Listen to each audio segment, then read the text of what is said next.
The next example of an early experiment in modern government is from the island kingdom of Tonga. In 1797, the first missionaries from the London Missionary Society arrive in Tonga. The man on the right, an image which is taken much later, by the name of Taufahau, was born around this time. Just 2 years after the first missionaries arrived, the 14th Tui Kanukupolu, whose name was Tukuaho, was murdered, sending Tonga into a civil war. Following that event in 1827, a new Tui Kanukupolu was elected, Alia Motua. His grandnephew, Taufahau, who held the title of Tui Hapai, one of the islands within the Tonga group, played a significant part in the Holy Wars. The Holy Wars, as they were so termed, were a series of civil conflicts between chiefs in Tonga in which missionaries became embroiled.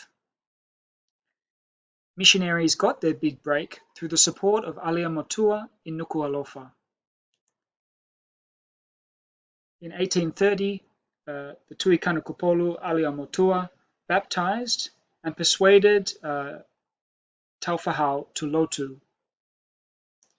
In supporting the Lotu, Alia Motua could count British support to protect him. When he eventually died in 1845 and Taufahau was installed as the 19th Tui Kanukupolu, he threw his support with the new Lotu. Through them, he would eventually unify Tonga under his family, and later take on the name Tupou, or as he is currently known in history as King George Tupou I. So we're seeing here in this slide the emergence of Taufahau through a complicated series of intertribal conflicts and competitions in which missionaries from overseas were also embroiled within. But Taufahau showed his leadership and foresight by using missionaries and their support to bolster his claims to power, and would continue to use them as he sought to unify the Tongan Islands under his rule.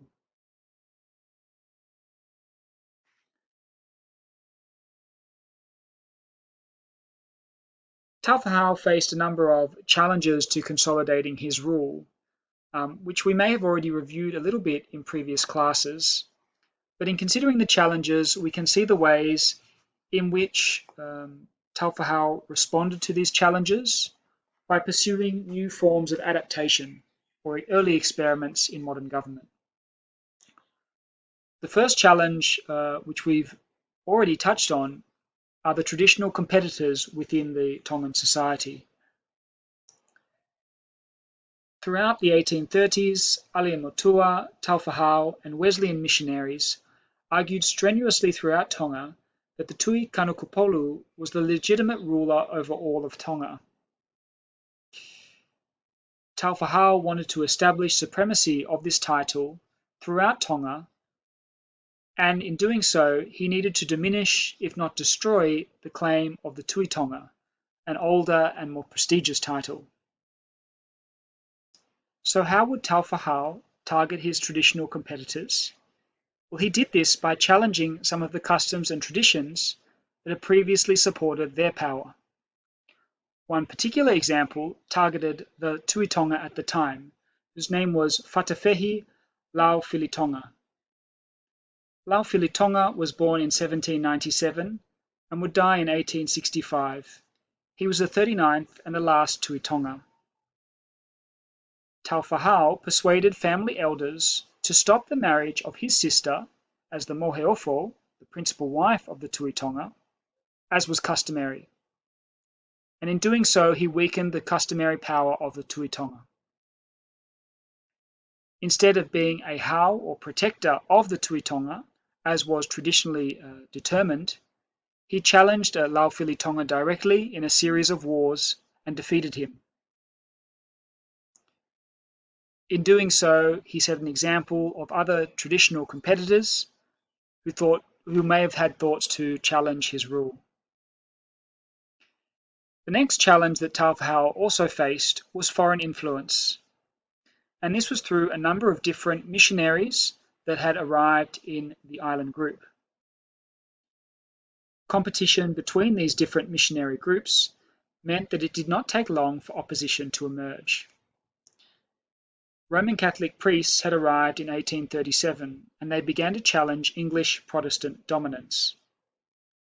In 1842, the Roman Catholic priests found a ready reception amongst the Ha'Havea chiefs. They saw an opportunity of playing off French Catholics against Taufa'au and his English Protestants. The Ha'Havea family was related to the Tuitonga family, and Laufilitonga had declined early attempts by both Wesleyan and Marist conversions.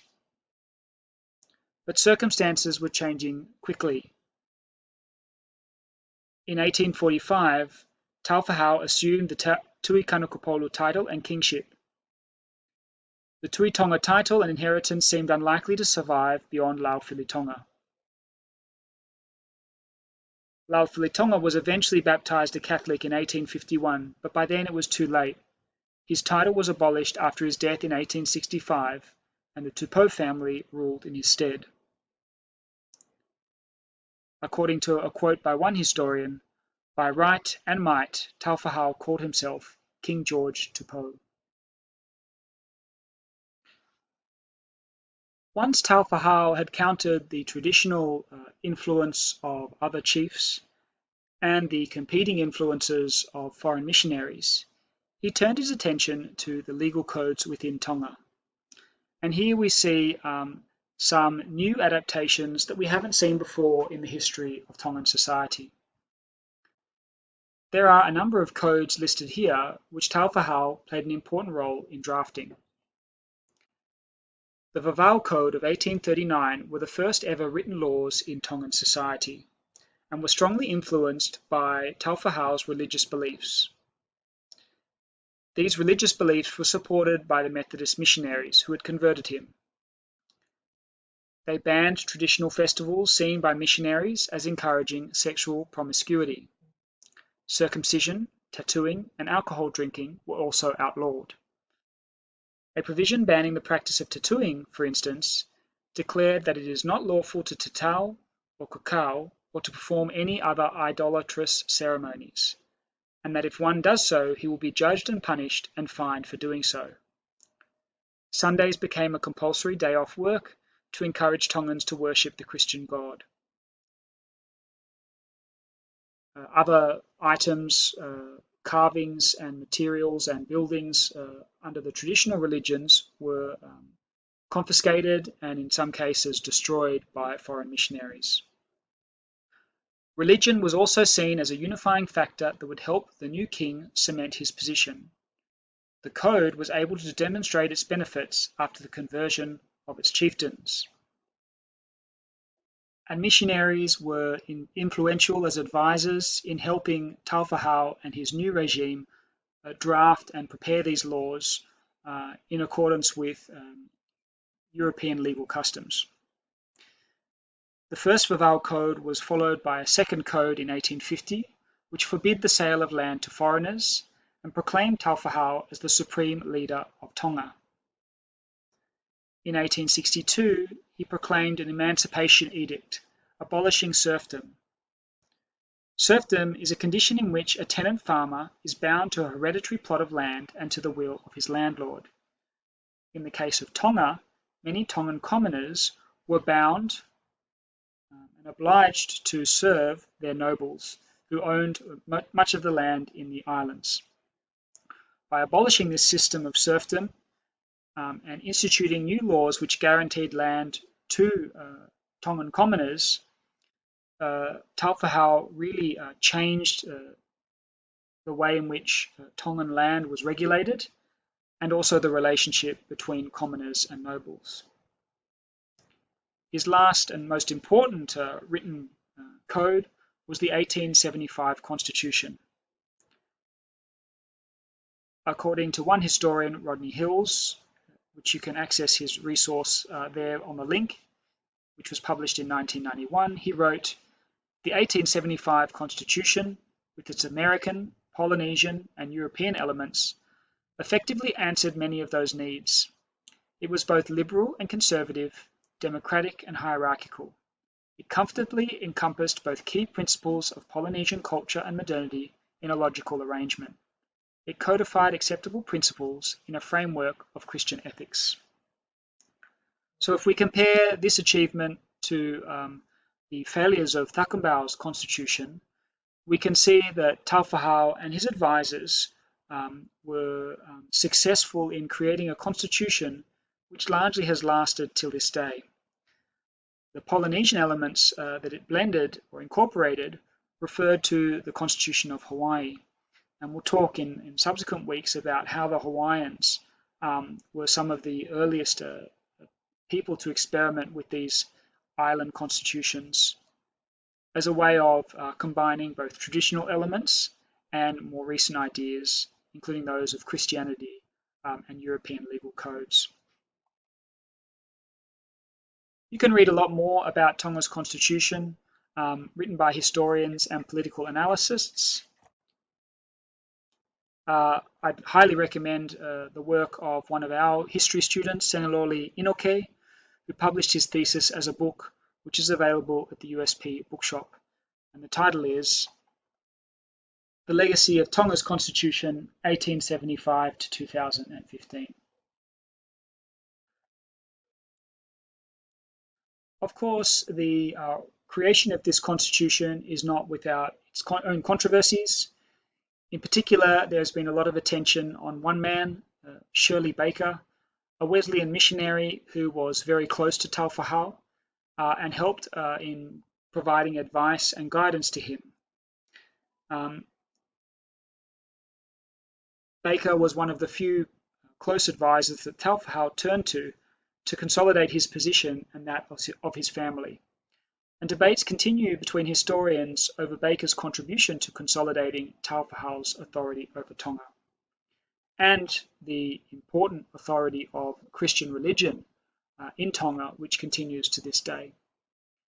And the reading that I've provided by Noel Rutherford in the Moodle page really digs deep into this relationship and some of the criticisms and challenges encountered by Taufahau in trying to codify written laws to regulate his new society. So it's a great example of experimentation, of adaptation, and also of Pacific leaders like Taufahau being shrewd political strategists who used missionaries to pursue their own political gains.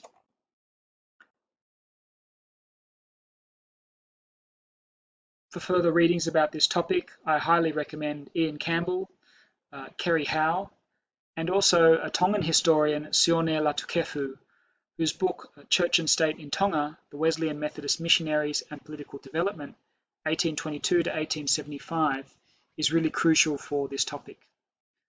So I'll put those references at the end of these slides and highly recommend those readings if you are considering this as one of your assignment topics. Thank you.